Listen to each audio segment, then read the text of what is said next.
In the Jedi Temple's archives, Obi-Wan Kenobi and Kit Fisto studied their assignment, the industrial powerhouse known as Ord Cestus. Obi-Wan found Cestus an interesting study, a relatively barren rock, rich in certain ores, but miserable for most agricultural farming. Much of its surface was desert. The native life forms included a hive-based insectile people known as the Jiting, and a variety of large, deadly, and reputedly non-sentient cave spiders. The current population stood in the millions, with several advanced cities, unsustainable without imported resources. Fertilizers and soil nutrients, medications, and spices used to modify the water supply for non-natives. "Dangerous," Kit said. "A simple rationing drove them into Count Dooku's arms. That could never have happened to a self-sufficient people." This was simple truth. In war, secure supply lines were as crucial as trained soldiers. 300 standard years before, the relatively primitive Jiting, a single colony with multiple hives spread around the planet, had contracted with Coruscant, offering land for a galactic prison facility.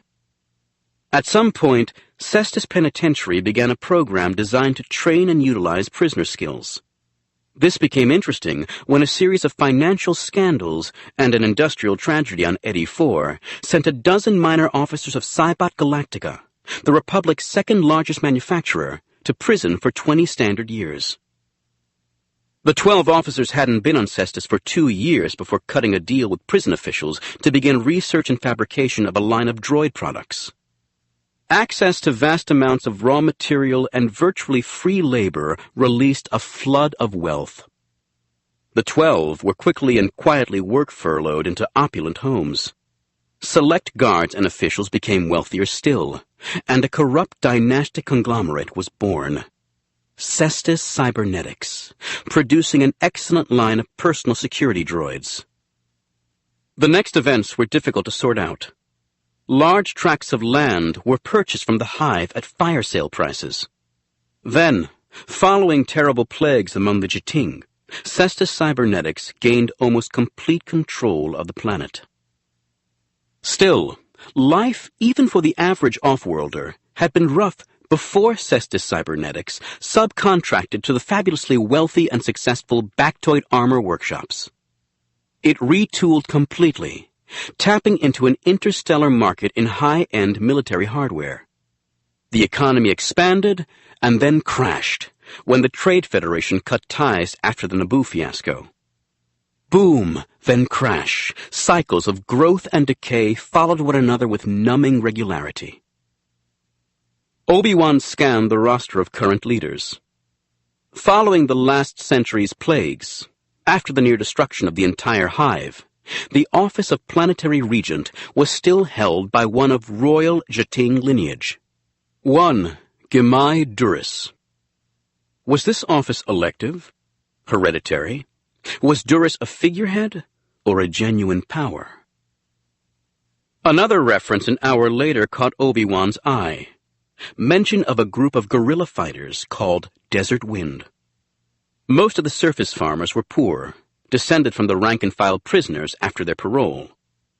Protesting a century of oppression, Desert Wind had sprung up 20 years back and tried to force Cestus's industrial rulers, a cabal of wealthy industrialists called the Five Families, to the bargaining table. Desert Wind had been crushed in the past year, but there were said to be a few left, still mounting raids on company caravans. The more deeply the two Jedi peered, the more the truth of power on Cestus and its delicate relationship with Coruscant evaded them. Finally, after 8 hours of study, the Nautolan snarled. "It's like digging through a sponge reef. We'd need a wizard to sort through this nonsense." "I don't know many wizards," Obi-Wan replied, "but I think a good barrister would be invaluable. And I know just the one." "Excellent," Kit said. "And another concern. If negotiations go poorly, we may wish to pressure this Duras person." Obi-Wan flinched. Kit was correct, but Obi-Wan preferred caution. Have you a suggestion? Yes. You and the barrister deal with the politicians. We have... He searched his screen for the information. 2 contacts on Cestus. A human female named Sheikah Tull and a Jating named Trillet. Between them, we should find the necessary leverage. If they are trustworthy, Obi-Wan offered. Kit laughed. Are you suggesting we can't trust our own people? That question hung in the air, tension increasing every moment. Then Obi-Wan laughed. Of course not. Good, the Nautolan said.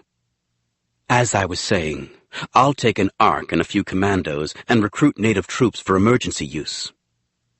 Obi-Wan grasped the logic instantly. If they brought Desert Wind back to life, the Regent and these 5 families would be more nervous, less secure, possibly more receptive to Republic overtures. It wouldn't do to have a trooper's body captured. Its genetic signature would be evidence of Coruscant's manipulations.